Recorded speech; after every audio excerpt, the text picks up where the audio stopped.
Oh, thank you so much, sir. Thank you so much.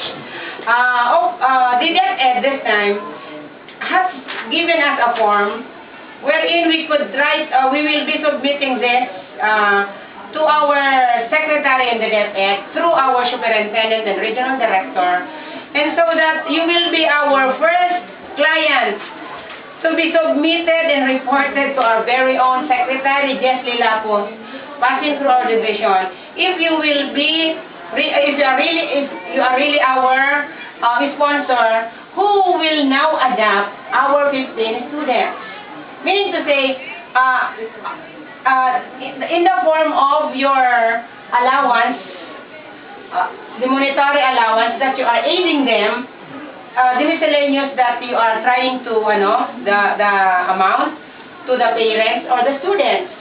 So, we will try to get your name, your address, where you are, and so that I will be very happy to report you for the month of June, for this, say, second quarter, January, February, March, April, May, June, yes, second quarter, that you are now one of our stakeholders, friends of education, adopting our students.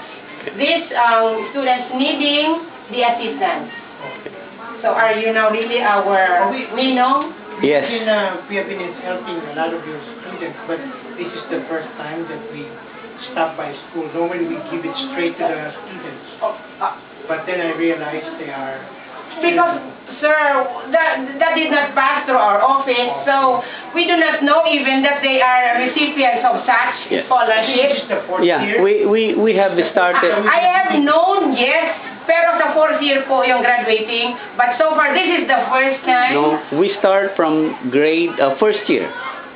Okay po sa akin, sir, but take note that this is the first time that somebody from the Ilausa... Because we were...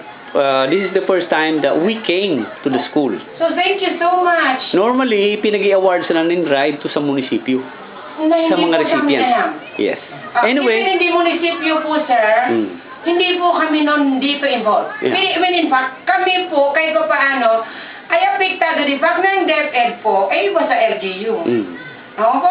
Kasi i-report nga namin sila ngayon. Anyway, yung scholar sponsors ng Ulausa, nag-umpisa nung way back 2002.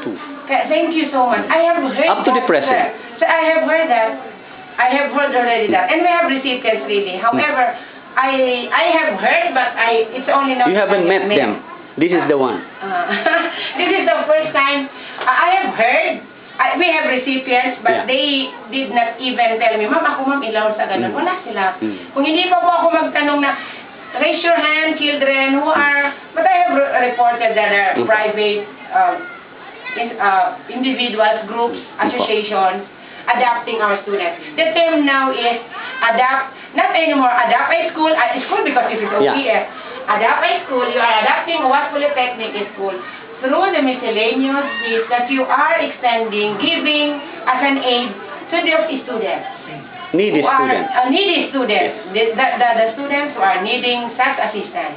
But also, top 10 students. Deserve to be helped because they have the ability, only that financially they are handicapped. They have the potential. Productive citizens, just financially. That's their only weakness, that they don't have the means. Yes. And it's you, my dear friends, my dear Ilausa. Ulausa. Okay po. Oasnon LA, USA. Opo, salamat. Thank you. Welcome. Ngayon lang po ito, sir. Thank you so much. We try to keep it. And by the way, ma'am, can we have your name again, please? That's my name.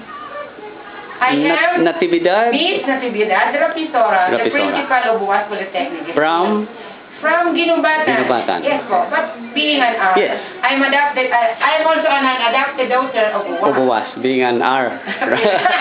Just like Rizal, etc. Okay. Okay. Salamat po. Opo, salamat.